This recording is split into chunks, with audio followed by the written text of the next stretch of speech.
At Wallingford, in the shadow of the castle, Matilda's faction, commanded by her son Henry, proved it was still willing to fight King Stephen for the crown. But after 15 years of conflict, both sides had had enough. So, they made a deal. Matilda would surrender her claim to the throne on condition that when Stephen died, her eldest living son Henry would succeed him. A year later, he was crowned King Henry II and proceeded to grow the kingdom into the mighty Angevin Empire. But, once again, what the king had spent his life building, his own children were destined to destroy.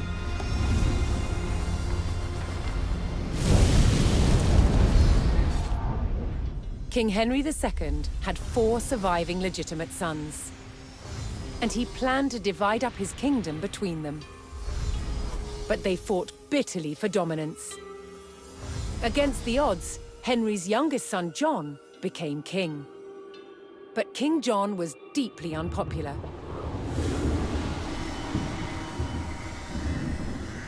He lost huge swathes of the Angevin Empire gained by his father, then failed to reclaim them in expensive battles.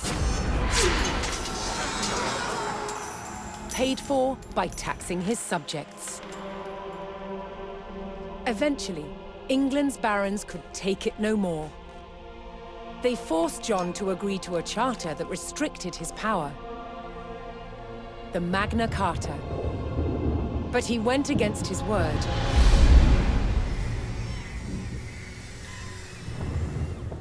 Furious, they rebelled, inviting Prince Louis of France to invade England. In 1216, Louis sailed to Dover and set his sights on taking this: Dover Castle. Held by forces loyal to King John, it was commanded by Hubert de Burgh. He described the castle as the key to England. He was right. If it fell to the French, so would the kingdom.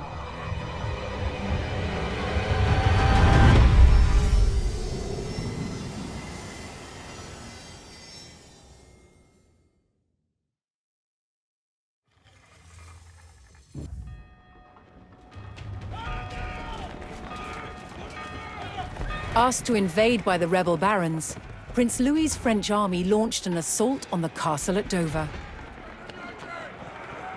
Opening a crack in the outer defenses, the invading forces charged the castle walls.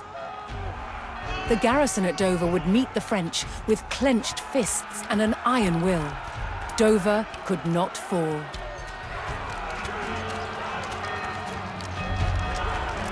Commander Hubert de Burgh rallied his men to hold back the French and defend the castle.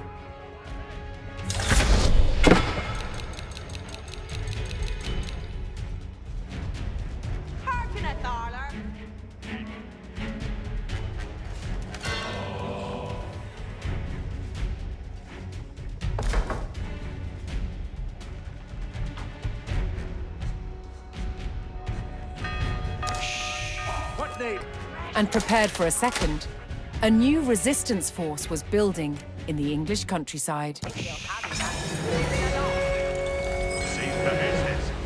A skilled bowman and fierce patriot, known as Willikin of the Weald, began to muster a resistance to the French invasion. Aim it low, crossbow, shoulder at crossbows. I brace at your smooth, get us busy. Yeah.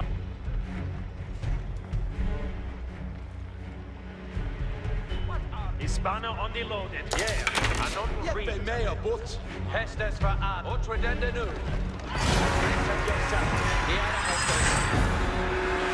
Bolstered by the addition of their reinforcements, the French committed the full force of their army to a second assault on the castle.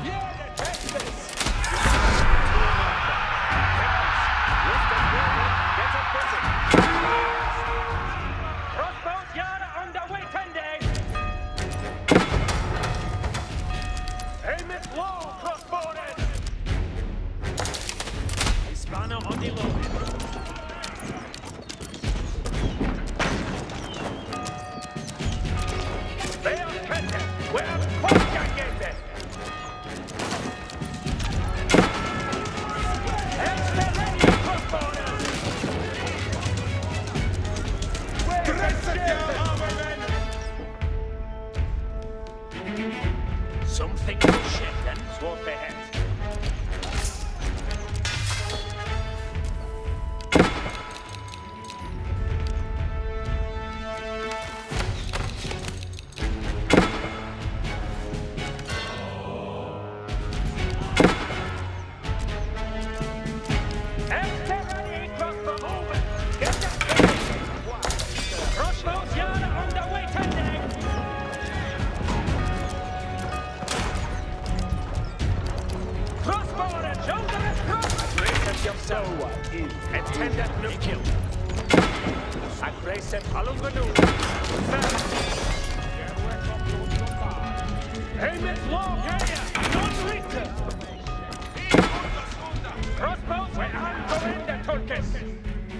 Hästes en åtmånen, suas ei hätä. Ja pentendet sträcks. Bereth.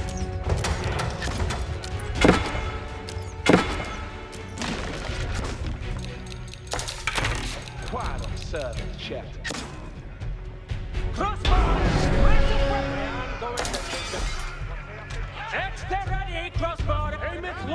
With Willikin's archers weakening the siege from outside the castle, the garrison at Dover repelled the French attack. Willikin ordered his archers to resume their strikes on the French reinforcements.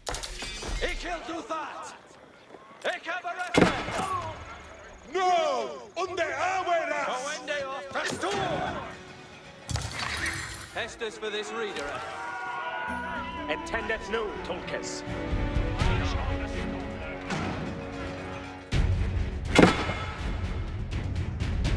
Fuste Tulkes, glidande ner. Yiffa me, redende nu. Raptor weapons! Only ready. Crossbows, defending!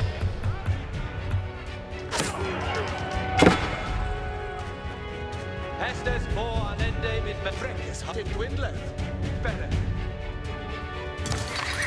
Saddled up, only ready. On two of crossbow on their way. Reader, go in the fort. Readerers, and me Hester! Hästes en åtmånen!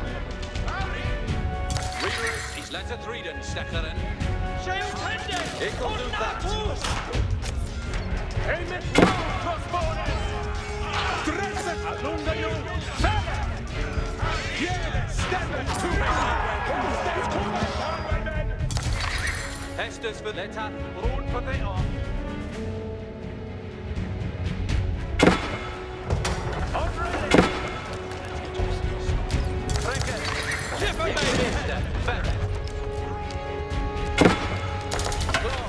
This is a big war and ending in best. Look at for Hestus. No Hestus enough to best. Well ended. Hestus and all forward.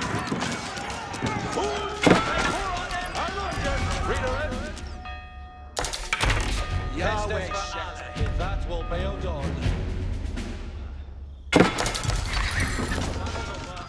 Helmet long crossbowers! Hestus glidande their horses go and never in doubt.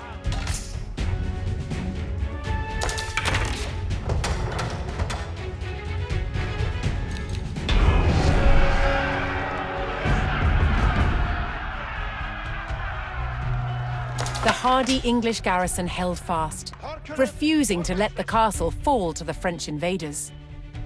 Willikin rallied his archers to continue strikes on the weakening French.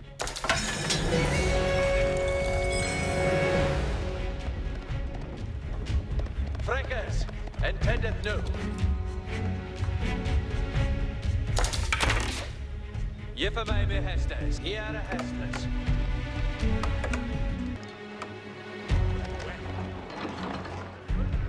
Intendeth well. Hästes.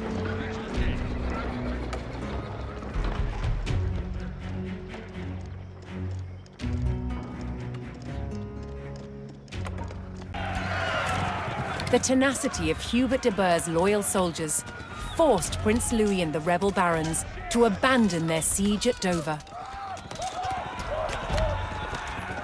And thanks to the efforts of Willikin's fearless archers, England remained in King John's hands.